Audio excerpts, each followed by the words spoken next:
پھر فرمایا وہ آپ سے حرمت والے مہینے میں لڑائی کرنے کے بارے میں سوال کرتے ہیں، کہہ دیجیے ان میں لڑائی کرنا بہت بڑا گناہ ہے، اور اللہ کے راستے سے روکنا اور اس سے کفر کرنا اور مسجد حرام سے روکنا اور اس کے رہنے والوں کو اس میں سے نکال دینا اللہ کے نزدیک اس سے بھی بڑا گناہ ہے، اور فتنہ قتل سے بھی کہیں بڑھ کر ہے، اور یہ لوگ ہمیشہ تم سے لڑتے رہیں گے یہاں تک کہ اگر وہ استطاعت رکھتے ہوں تو تمہیں تمہارے دین سے پھیر دیں، اور جو کوئی تم میں سے اپنے دین سے پھر گیا پھر مر گیا اس حال میں کہ وہ کافر ہے تو ایسے لوگوں کے اعمال دنیا اور آخرت میں ضائع ہو گئے۔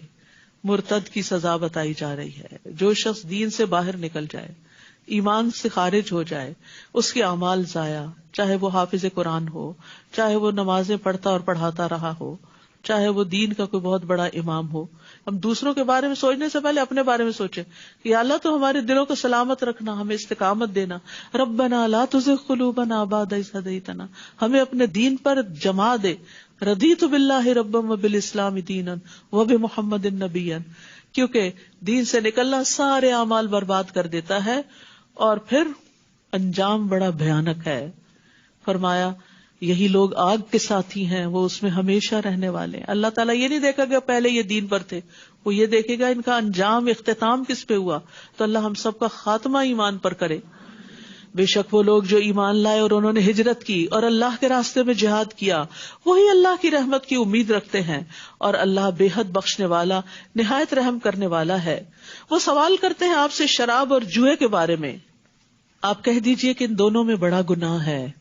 کچھ لوگ کہتے ہیں کہاں لکھا ہے شراب حرام ہے، یہ کیا لکھا ہوا ہے گناہ، تو گناہ کا کام حلال ہوتا ہے، اور لوگوں کے لیے کچھ فائدے بھی ہیں، اور ان دونوں کا گناہ زیادہ بڑا ہے ان دونوں کے فائدے سے۔ تو لاٹری کے بارے میں بھی بات کی جا رہی ہے، جوئے کے بارے میں بھی کہ وہ بھی حرام ہے۔ اور وہ سوال کرتے ہیں آپ سے کہ وہ کیا خرچ کرے، کہہ دیجئے جو ضرورت سے زائد ہو، جو ایکسٹرا ہو۔ اس طرح اللہ تمہارے لیے اپنے احکام کھول کھول کر بیان کرتا ہے تاکہ تم غور و فکر کرو دنیا اور آخرت کے معاملات میں۔ اور وہ سوال کرتے ہیں آپ سے یتیموں کے بارے میں، آپ کہہ دیجئے کہ ان کی اصلاح کرنا ان کے لیے بہتر ہے، اور اگر تم ان کو اپنے ساتھ شامل کر لو تو وہ تمہارے بھائی ہیں، یعنی ان کو اپنے گھر میں رکھو، ان کے اوپر ان کے مال میں سے اعتدال کے ساتھ خرچ کرو۔ اور اللہ جانتا ہے مفسد کو مصلح سے، کہ کون یتیموں کا خیال رکھ رہا ہے اور کون ان کو بگاڑ رہا ہے یا ان کے مال کے ساتھ زیادتی کر رہا ہے۔ اور اگر اللہ چاہتا تو تمہیں مشکل میں ڈال دیتا کہ تمہاری رسپانسبلٹی ہوتی ہے ان کو لک آفٹر کرنا بھی، اور ساتھ بھی نہیں ملا سکتے تھے۔ بے شک اللہ بہت غالب خوب حکمت والا ہے۔ اور تم مشرک عورتوں سے نکاح نہ کرو یہاں تک کہ وہ ایمان لے آئیں، اور ایک مومن لونڈی مشرک عورت سے یقیناً بہتر ہے اگرچہ وہ تمہیں اچھی لگے۔ تو کیا کہا جا رہا ہے؟ مشرک عورتوں سے مسلمان مرد نکاح نہ کریں جب تک کہ وہ مشرک عورتیں ایمان نہ لے آئیں، اور تم اپنی عورتوں کا نکاح مشرک مردوں سے نہ کرو، یعنی مسلمان لڑکی نان مسلم سے شادی نہ کرے یہاں تک کہ وہ ایمان لے آئیں، اور ایک مومن غلام مشرک مرد سے یقیناً بہتر ہے اگرچہ وہ تمہیں اچھا لگے۔ یہ لوگ آگ کی طرف بلاتے ہیں اور اللہ تمہیں اپنے اذن سے جنت اور مغفرت کی طرف دعوت دیتا ہے، اور اپنی آیات لوگوں کے لیے واضح کرتا ہے تاکہ وہ نصیحت حاصل کریں، کیونکہ انسان جس کے ساتھ رہتا ہے نا اس کا رنگ ضرور چڑھتا ہے۔ تو اس لیے رشتے کے معاملے میں دین کو دیکھنا سب سے اہم ترین پرائرٹی ہونی چاہیے۔ وہ آپ سے حیض کے بارے میں، پیریڈز کے بارے میں سوال کرتے ہیں، آپ کہہ دیجئے وہ ایک اذیت ہے، تو حیض کے دوران تم عورتوں سے الگ رہو، یعنی ان سے جسمانی تعلق کا مطالبہ نہ کرو، اور جب تک وہ پاک نہ ہو جائیں ان کے قریب نہ جاؤ، یعنی نفرت کی وجہ سے، عورت کی حفاظت کے لیے، اور خود مرد کی بھی بیماریوں سے۔ پھر جب وہ اچھی طرح پاک ہو جائیں یعنی نہا لیں تو جہاں سے اللہ نے تمہیں حکم دیا ہے ان کے پاس آؤ، یعنی صحیح پیسج سے، دبر سے نہیں۔ بے شک اللہ بہت توبہ کرنے والوں اور بہت پاک صاف رہنے والوں سے محبت کرتا ہے، یعنی اللہ تعالیٰ کو پاک لوگ پسند ہیں، اور اس میں توبہ کا ذکر ہے اور صفائی کا ذکر ہے۔ توبہ دلوں کی پاکیزگی، گناہوں سے پاکیزگی ہے، اور پاکی صفائی ظاہری صفائی ہے، یعنی ظاہر میں بھی صاف رہو اور باطن میں بھی صاف رہو۔ عبادت کس چیز کا نام ہے؟ ظاہر باطن میں اقوال اور افعال سب اللہ کی مرضی کے مطابق ہوں۔ نساؤکم حرث لکم، تمہاری بیویاں، تمہاری عورتیں تمہاری کھیتی ہیں۔ کھیت دیکھ کر انسان کا دل خوش ہو جاتا ہے. آپ اپنے گارڈن میں جاتے ہیں, کیسا لگتا ہے؟ آج صبح ہی میری نظر گھاس پہ پڑی تو میں حیران ہوگی کہ اتنی جلدی اتنا گرین. یعنی ذرا سی ہوا لگی ہے, ذرا سی بارش آئی ہے اور زمین نے اپنے رنگ دکھانا شروع کر دی. دیکھ کے دل خوش ہو جاتا ہے. تو بہت سی عورتیں اس کو بڑا مائنڈ کرتے ہیں, ہمیں کھیتی کیوں کہا گیا؟ نہیں بھائی, وہ تو سب سے زیادہ قیمتی چیز. گھر میں سے سب سے خوبصورت حصہ کون سا ہوتا ہے, اور کون سا گھر زیادہ مہنگا ہوتا ہے؟ جس میں گارڈن ہو, یارڈ ہو یا نہیں. اور جس یارڈ میں اور بھی پھل پھول والے درخت ہوں وہ اور بھی زیادہ قیمتی ہوتا ہے. تو عورتوں کو اللہ تعالیٰ نے بہت قیمتی اور بارونق اور خوبصورت چیز سے تشبیہ دی ہے. اور ساتھ ہی یہ کہا کہ تم اپنی کھیتی میں جس طرح چاہو آؤ, یعنی جب چاہو ان سے تعلق قائم کرو اور ان کو دیکھ کے خوش ہو, ان سے خوشی حاصل کرو, ان سے سکون حاصل کرو. عورت کو اللہ نے شوہر کے, مرد کی تسکین کے لیے, خوشی کے لیے پیدا کیا. اس کا یہ مطلب نہیں وہ خود خوش نہیں ہوتی. جب وہ دوسرے کو خوش کرتی ہے تو خود بھی خوش ہوتی. یعنی یہ صرف مرد کی ضرورت نہیں ہے کہ اس کے پاس ایک عورت ہو, عورت کی بھی ضرورت ہے کہ اس کے ساتھ ایک مضبوط سہارا ہو مرد کی شکل میں, جو اس کو پروٹیکشن دے. کیونکہ مرد کا رول تھوڑا سا فرق ہے.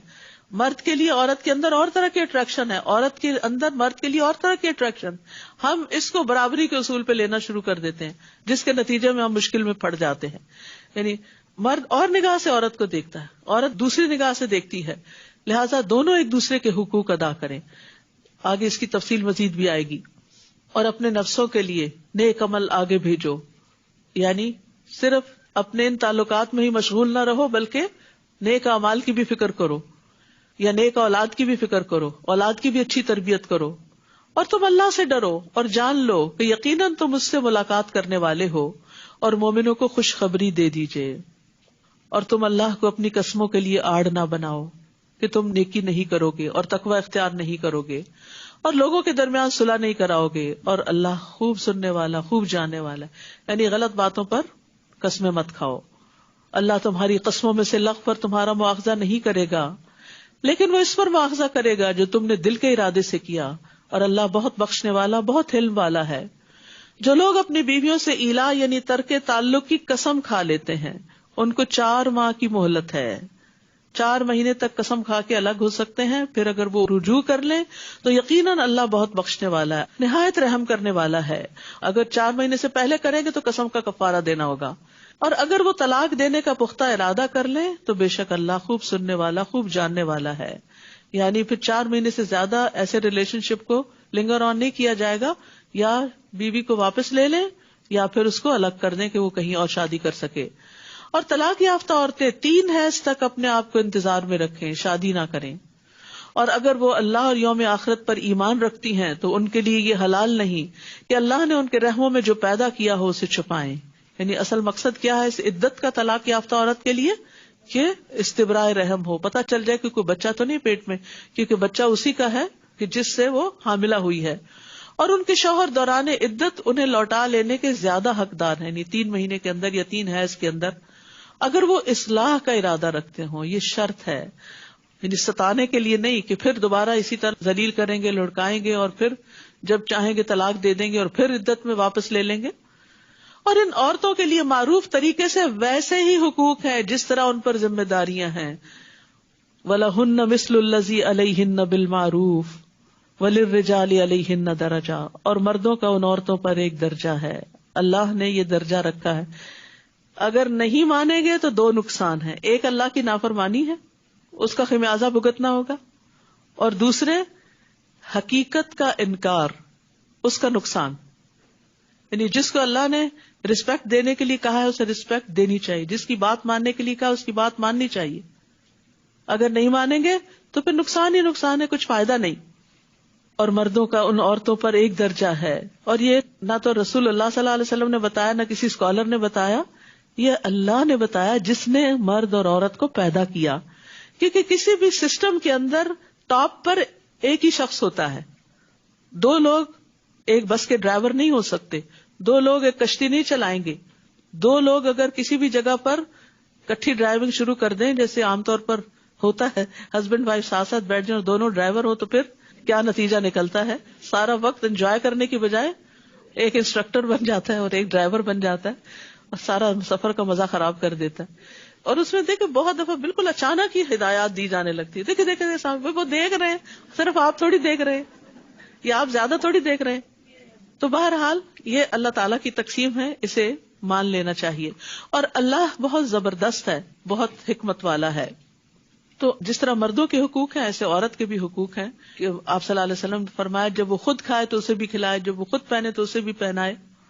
یہاں شوہر کے کچھ حقوق کی بھی بات کر دینی چاہیے کہ سب سے پہلی بات یہ کہ بیوی پر شوہر کی اطاعت معروف میں لازم ہے, فرض ہے, اس کے بغیر گزارا نہیں. پھر ایک اور حدیث کے مطابق اللہ کے بعد شوہر کا حق ہے. حدیث میں آتا ہے اگر میں اللہ کے علاوہ کسی کو سجدہ کرنے کا حکم دیتا تو عورت کو حکم دیتا کہ شوہر کو کرے. یعنی شوہر کو رسپیکٹ دینی چاہیے, اس کی اطاعت کرنی چاہیے, اور سب سے بڑھ کر یہ کہ اس کا حق اس کو دینا چاہیے.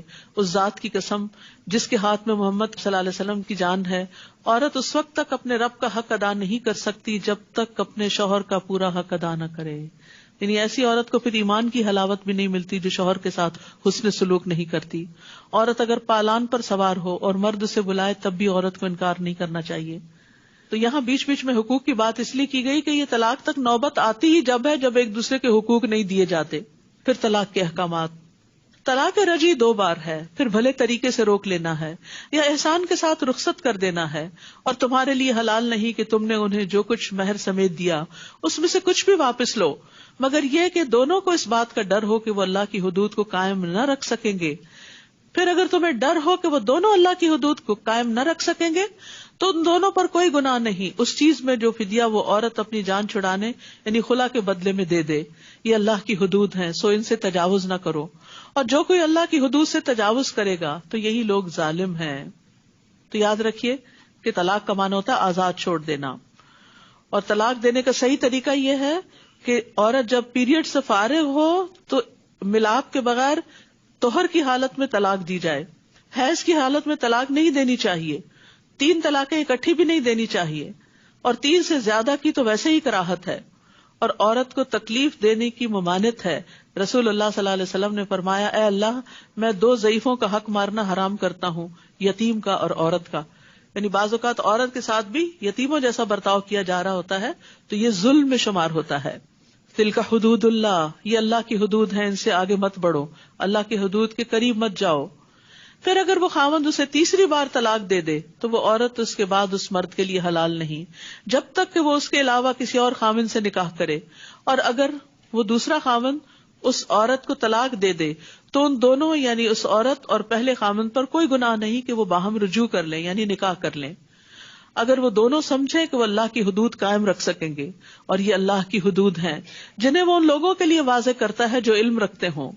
اور جب تم عورتوں کو طلاق دے دو پھر وہ اپنی عدت پوری کرنے کو آئیں تو انہیں بھلے طریقے سے روک لو یا بھلے طریقے سے رخصت کر دو, اور انہیں تکلیف دینے کے لیے مت روکو. یہ کس کو حکم دیا جا رہا ہے؟ مردوں کو, کہ مرد عورتوں کو تکلیف مت دیں, اس لیے مت روکو کہ تم ان کے ساتھ زیادتی کرو. اور جو کوئی ایسا کرے گا تو یقیناً اس نے اپنی جان پہ ظلم کیا. مرد یہ نہ سمجھے کہ اسے کوئی پوچھنے والا نہیں, وہ اپنی جان پہ ظلم کرتا ہے. اور تم اللہ کی آیات کو مذاق مت بناؤ, اور جو اللہ کی نعمت تم پر ہے اسے یاد رکھو, اور اسے بھی یاد رکھو جو اس نے کتاب و حکمت کی صورت میں تم پر نازل کیا ہے, وہ تمہیں اس کے ساتھ نصیحت کرتا ہے. اور اللہ سے ڈرو اور جان لو کہ یقیناً اللہ ہر چیز کو خوب جاننے والا ہے. اور جب تم عورتوں کو طلاق دے دو پھر وہ اپنی عدت کی مدت پوری کر لیں تو تم انہیں اپنے پہلے شوہروں کے ساتھ نکاح کرنے سے نہ روکو جب وہ معروف طریقے سے باہم رضامند ہو جائیں. یہ نصیحت اس کو کی جاتی ہے جو تم میں سے اللہ اور یوم آخرت پر ایمان رکھتا ہو. یہ بات تمہارے لیے زیادہ پاکیزگی اور طہارت کا باعث ہے, اور اللہ جانتا ہے اور تم نہیں جانتے. اور مائیں اپنی اولاد کو مکمل 2 سال دودھ پلائیں, یہ حکم اس کے لیے ہے جو رضاعت کی مدت کو پورا کرنے کا ارادہ کرے. اور والد کے ذمے معروف طریقے سے ماؤں کا کھانا اور کپڑا دینا ہے. کسی نفس کو اس کی وسعت سے بڑھ کر تکلیف نہ دی جائے, نہ تو والدہ کو اس کے بچے کی وجہ سے نقصان پہنچایا جائے اور نہ ہی والد کو اس کے بچے کی وجہ سے کسی طرح کا نقصان پہنچایا جائے. بعض اوقات ایسا ہوتا ہے کہ مرد کے ہاتھ میں کوئی عورت کا ویک پوائنٹ آ جاتا ہے اور وہ اسی کے ذریعے اس کو بار بار تکلیف دیتا ہے کہ اس کو اس سے ٹارچر ہوتا ہے, میں یہی بات پھر کروں گا. یعنی اگر مثلا بچہ عورت کی کمزوری ہے تو وہ ہر وقت دھمکی دے میں بچہ چھین لوں گا, میں تمہیں نکال دوں گا, تو ایسی چیزیں ظلم میں شمار ہوتی ہیں. اور بچے کے وارث پر بھی اس طرح نان و نفقہ کی ذمہ داری ہے. پھر اگر وہ دونوں باہم رضامندی اور مشورے سے دودھ چھڑانے کا ارادہ کر لیں تو ان پر کچھ گناہ نہیں. اور اگر تم اپنی اولاد کو کسی اور عورت سے دودھ پلوانے کا ارادہ کرو تو بھی تم پر کوئی گناہ نہیں، اگر تم بھلے طریقے سے ان کے حوالے کر دو انہیں جو دینا طے کیا تھا. اللہ سے ڈرو اور جان لو کہ جو بھی تم کرتے ہو یقیناً اللہ اسے خوب دیکھنے والا ہے. یاد رکھیے بچے کو دودھ پلانا عورت کا فرض ہے اور یہ بچے کا حق ہے، ثابت شدہ حق ہے. حدیث میں آتا ہے رسول اللہ صلی اللہ علیہ وسلم نے فرمایا میرے پاس 2 آدمی آئے، انہوں نے میرا بازو پکڑا اور مجھے ایک دشوار گزار پہاڑ کے پاس لے گئے. ہم ایسی عورتوں کے پاس سے گزرے کہ سانپ ان کے بریسٹ کو نوچ رہے تھے. میں نے پوچھا ان عورتوں کا کیا معاملہ ہے؟ انہوں نے کہا یہ اپنے بچوں کو اپنا دودھ نہ پلانے والی عورتیں ہیں. کیوں نہیں پلاتی عورتیں؟ کہ فگر خراب ہو جائے گا. تو یہ بہت بڑا ظلم ہے کیونکہ اس سے بچے کی زندگی کو نقصان پہنچتا ہے. ساری زندگی وہ ایک کمزور انسان کی طرح صحت کے مسائل کا شکار رہتا ہے.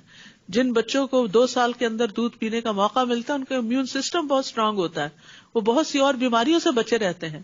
تو ایک بچے کو ساری زندگی کے لیے مصیبت میں ڈال دینا صرف اپنی خوبصورتی برقرار رکھنے کے لیے یہ ظلم نہیں تو کیا ہے؟ لیکن اگر کوئی عورت بیمار ہو اور پلانے کے قابل نہ ہو تو کسی اور سے پلوا سکتی، جیسے عربوں کے یہاں بہت رواج تھا. لیکن دودھ پینا بچے کا حق ہے، صرف ڈبے کا دودھ جو ہے وہ کافی نہیں. اور تم میں سے جو لوگ فوت ہو جائیں اور بیویاں چھوڑ جائیں تو وہ عورتیں 4 ماہ 10 دن تک اپنے آپ کو انتظار میں رکھیں. پھر جب وہ اپنی عدت کی مدت پوری کر چکیں تو جو بھی اپنی ذات کے بارے میں معروف طریقے سے طے کریں تو تم وارثوں پر کوئی گناہ نہیں. اور جو بھی تم کرتے ہو اللہ اس کی خوب خبر رکھنے والا ہے. بیوہ عورت کی عدت بتائی گئی. اور تم پر کوئی گناہ نہیں اگر تم ان عورتوں کو جو عدت میں ہو اشارتاً پیغام نکاح بھیجو یا اپنے دلوں میں چھپائے رکھو. یعنی عدت میں نکاح نہیں ہو سکتا لیکن اشارتاً بات ہو سکتی ہے. اللہ جانتا ہے کہ یقیناً تم ان کا ذکر ضرور کرو گے، لیکن تم ان عورتوں سے نکاح کا خفیہ وعدہ نہ کرو سوائے اس کے کہ تم کوئی بھلی بات کہو، یعنی کوئی معروف طریقے سے اشارتاً کنایتاً کچھ پیغام بھیج دو. اور تم عقد نکاح کا عزم نہ کرو یہاں تک کہ مقرر میعاد یعنی عدت اپنے اختتام کو نہ پہنچ جائے. اور جان لو کہ یقیناً اللہ جانتا ہے جو تمہارے دلوں میں ہے، لہٰذا اس سے ڈرو اور جان لو کہ بے شک اللہ بہت بخشنے والا بہت بردبار ہے. اور جن عورتوں کو تم نے ہاتھ تک نہ لگایا ہو یا ان کے لیے کوئی مہر مقرر نہ کیا ہو تو تم پر کوئی گناہ نہیں کہ تم انہیں طلاق دے دو. ہاں تم انہیں مال و متاع دو، وسعت والا اپنی وسعت کے مطابق اور تنگ دست اپنی حیثیت کے مطابق دے. بھلے طریقے سے فائدہ پہنچانا ہے. احسان کا رویہ اختیار کرنے والوں پر ان عورتوں کا یہ حق ہے. اور اگر تم ان منکوحہ عورتوں کو ہاتھ لگانے سے پہلے طلاق دے دو اور تم نے ان کے لیے مہر بھی مقرر کر دیا تو مقررہ مہر کا آدھا حصہ ادا کرنا ہوگا، مگر یہ کہ وہ عورتیں مہر معاف کر دیں یا وہ شخص یعنی مرد معاف کر دے جس کے ہاتھ میں نکاح کی گرہ ہے. اور اگر تم معاف کر دو تو یہ تقویٰ کے زیادہ قریب ہے. معاف کرنے سے انسان متقی بنتا ہے. اور تم آپس میں احسان کرنا نہ بھولو. بڑا ہی پیارا جملہ ہے یہ، وَلَا تَنْسَوُا الْفَضْلَ بَيْنَكُمْ. فضل کہتے ہیں حق سے زیادہ دینا، یعنی ایک دوسرے کے ساتھ احسان کرتے رہو. یقیناً اللہ اس کو خوب دیکھنے والا ہے جو بھی تم عمل کرتے ہو. یعنی کسی کا بھی احسان نہیں بھولنا چاہیے، احسان فراموشی نہیں کرنی چاہیے. احسان یاد رکھنا ایمان کی نشانی ہے، اور ازدواجی تعلقات میں تو احسان کی روش کے بغیر خوشحالی آ نہیں سکتی. یاد رکھیے یہ احسان صرف زندگی میں نہیں، فوت ہونے کے بعد بھی یاد رکھنا چاہیے. اور احسان کو بھولنے والی عورت سے اللہ تعالیٰ بیزار ہے. رسول اللہ صلی اللہ علیہ وسلم نے فرمایا اللہ اس عورت کی طرف نظر رحمت سے نہیں دیکھتا جو اپنے خاوند کی شکر گزار نہیں ہوتی، حالانکہ وہ اس سے بے نیاز نہیں ہو سکتی، اس کے بغیر بھی نہیں رہ سکتی. سب نمازوں کی حفاظت کرو، بالخصوص درمیانی نماز کی، اور اللہ کے لیے فرما بردار بن کر کھڑے ہو جاؤ. یعنی طلاق کے احکامات میں بیچ میں نماز آ گئی کہ کہیں لڑائی جھگڑوں میں فرائض نہ بھول جانا. اور درمیانی نماز سے مراد عصر کی نماز ہے. عصر کی نماز خصوصی توجہ کے ساتھ ادا کرنا چاہیے کیونکہ منافق جو ہوتا ہے وہ عصر کی نماز لیٹ کرتا رہتا ہے. آپ صلی اللہ علیہ وسلم نے فرمایا جس شخص کی نماز عصر فوت ہو جائے گویا اس کا اہل اور اس کا مال لوٹ لیا گیا. پھر اگر تمہیں دشمن کا خوف ہو تو پیدل یا سواری پر ہی نماز پڑھ لو.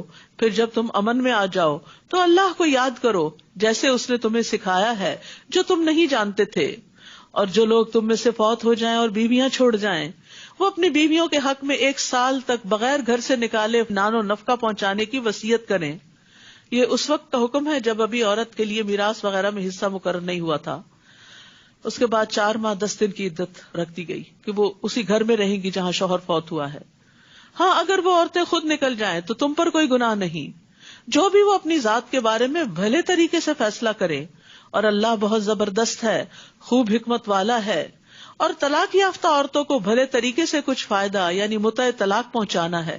یہ عورتوں کا حق ہے. کس طرح اللہ تعالیٰ عورتوں کے حقوق کی حفاظت کر رہے ہیں؟ متقی لوگوں پر. تقوی والے تو ان حقوق کا لحاظ رکھیں گے. اسی طرح اللہ اپنی آیات کو واضح کرتا ہے تاکہ تم عقل سے کام لو. پھر کچھ واقعات کے ذریعے اہم سبق سکھائے گئے. الم تر الی الذین خرجوا من دیارہم وہم الوف حذر الموت. کیا تم نے نہیں دیکھا ان لوگوں کی طرف جو موت سے بچنے کے لیے اپنے گھروں سے نکل پڑے حالانکہ وہ ہزاروں کی تعداد میں تھے. تو اللہ نے ان سے کہا کہ مر جاؤ، پھر اس نے انہیں زندہ کر دیا. بے شک اللہ لوگوں پر فضل فرمانے والا ہے، لیکن اکثر لوگ شکر ادا نہیں کرتے. اور اللہ کے راستے میں جنگ کرو اور جان لو کہ اللہ خوب سننے والا، خوب جاننے والا ہے. کون ہے جو اللہ کو قرض دے قرض حسنا تو وہ اس کے لیے اسے کئی گنا زیادہ بڑھا دے، اور اللہ ہی تنگی بھی کرتا ہے اور کشادگی بھی، اور اسی کی طرف تم سب لوٹائے جاؤ گے. یہاں پیچھے فی سبیل اللہ جنگ کی بات ہوئی، جیسا کہ آپ جانتے کہ مدنی صورت ہے، اور مدینہ میں ہوتے ہوئے نبی صلی اللہ علیہ وسلم پر تقریباً ہر سال اور کبھی سال میں 2 بار بھی جنگ مسلط ہوئی. جب جنگ لگتی ہے تو آپ کو معلوم ہے سب سے زیادہ اکانومی متاثر ہوتی ہے، تو زیادہ سے زیادہ پھر اللہ کے راستے میں صدقہ کرنے کا حکم دیا گیا اور اس کو قرض حسنہ شمار کیا گیا. قرض حسنہ وہ قرض ہوتا ہے جس میں ثواب کی امید کی گئی ہو، جو دل کی خوشی سے دیا گیا ہو. ابن مبارک کہتے ہیں وہ قرض جو حلال مال سے دیا جائے. ایک اور قول یہ ہے کہ احسان نہ جتلایا جائے اور اذیت نہ دی جائے. پھر فرمایا الم تر الی الملأ من بنی اسرائیل من بعد موسیٰ. کیا آپ نے موسیٰ کے بعد بنو اسرائیل کے سرداروں کی ایک جماعت کو نہیں دیکھا جب انہوں نے اپنے نبی سے کہا تھا کہ ہمارے لیے ایک بادشاہ مقرر کر دیں کہ ہم اللہ کے راستے میں لڑیں. تو اس نے کہا کہیں ایسا نہ ہو کہ تم پر جنگ کرنا فرض کر دیا جائے اور پھر تم نہ لڑو. انہوں نے کہا اور کیا ہے ہمیں کہ ہم اللہ کے راستے میں نہ لڑیں جبکہ ہمیں اپنے گھروں اور بیٹوں سے نکال دیا گیا. پھر جب ان پر جنگ کرنا فرض کر دیا گیا تو سوائے چند ایک کے وہ سب منہ موڑ گئے، اور اللہ ظالموں کو خوب جانتا ہے. اور ان کے نبی نے ان سے کہا کہ بے شک اللہ نے تمہارے لیے طالوت کو بادشاہ مقرر کر دیا ہے. تو انہوں نے کہا کہ اس کی بادشاہت ہم پر کیسے ہو سکتی ہے، ہم اس کے مقابلے میں بادشاہت کے زیادہ حقدار ہیں. اور اسے مال میں وسعت نہیں دی گئی، یعنی بادشاہ تو وہ ہوتا ہے جس کے پاس بہت مال ہو ان کے خیال کے مطابق، اور طالوت تو بہت مالدار نہیں. فرمایا بے شک اللہ نے اس کو چن لیا ہے تم پر، اور علم و جسم کے اعتبار سے زیادہ وسعت دی ہے، اور اللہ جسے چاہتا ہے اپنا ملک عطا کرتا ہے، اور اللہ وسعت والا خوب جاننے والا ہے. ہمارے دین میں منصب کی چاہت کی ممانعت ہے. خود سے کوئی عہدہ نہیں مانگنا چاہیے. اگر مل جائے تو اللہ سے مدد مانگنی چاہیے، اور اس کے ذریعے اللہ سے قریب ہونا چاہیے نہ کہ دور. جب کوئی اتھارٹی ہاتھ آ گئی تو انسان اپنے آپ کو بڑی چیز سمجھے اور اللہ کا حق مار دے. پھر اسی طرح اس آیت سے بھی پتہ چلتا ہے کہ علم والوں کو بغیر علم والوں پر فضیلت حاصل ہے. اللہ نے طالوت کو کس بنا پہ چنا؟ میرٹ کیا تھا کہ اس کا علم زیادہ ہے. دوسرا میرٹ کیا تھا؟ جسمانی اعتبار سے مضبوط ہے. تو لیڈرشپ میں دونوں چیزیں ہونی چاہیے، جسمانی قوت بھی یعنی اس اعتبار سے کہ وہ کام کرنے کی اہلیت رکھتا ہو، اور اس کے ساتھ ساتھ جو کام اس کو دیا جا رہا ہے وہ کام کرنا بھی آتا ہو. وقال لهم نبیہم، اور ان کے نبی نے ان سے کہا کہ اس کی بادشاہت کی علامت یہ ہوگی کہ تمہارے پاس وہ تابوت واپس آ جائے گا جس میں تمہارے رب کی طرف سے تسکین بھی ہے، اور آل موسیٰ اور آل ہارون کے چھوڑے ہوئے بقیہ جات بھی ہیں جسے فرشتے اٹھائے ہوئے ہوں گے. یقیناً اس میں تمہارے لیے ایک نشانی ہے اگر تم ایمان لانے والے ہو. یہ آیت جو ہے یہ آیت سکینت کہلاتی ہے. فیہ سکینتن، سکینت وہ اطمینان ہوتا ہے جو اللہ اپنے بندوں کے دلوں میں ڈالتا ہے. سکینت انسان کو سکون اور وقار پر ابھارتی ہے، یعنی انسان کے اندر ایک وقار اور ٹھہراؤ آ جاتا ہے. خوف کے وقت انسان کے دل کو مضبوطی دیتی ہے تو فتنے اس کو ہلا نہیں سکتے، آزمائشیں اس پر اثر انداز نہیں ہوتی، غم اس کو نہیں گلاتے، انسان کا ایمان اور یقین اور بڑھ جاتا ہے۔ تو ابن قیم رحمہ اللہ سکینت کے مرتبے کی شرح کرتے ہوئے کہتے ہیں کہ یہ اللہ کے عطا کیے گئے رتبوں میں سے ایک رتبہ ہے کہ جس کو اللہ سکینت عطا کر دے۔ یہ رتبہ انسان کی ذاتی محنت اور کسب کی وجہ سے نہیں ہوتا۔ تو قرآن مجید میں 6 مقامات پر سکینت کا ذکر ہے، ایک سورۃ البقرہ میں، 2 بار سورۃ التوبہ میں اور 3 بار سورۃ الفتح میں، جن کو آیات سکینت کہا جاتا ہے۔ جب انسان ان آیات کو سنتا ہے یا پڑھتا ہے تو شیطانی حملوں اور بیماریوں سے نجات پاتا ہے۔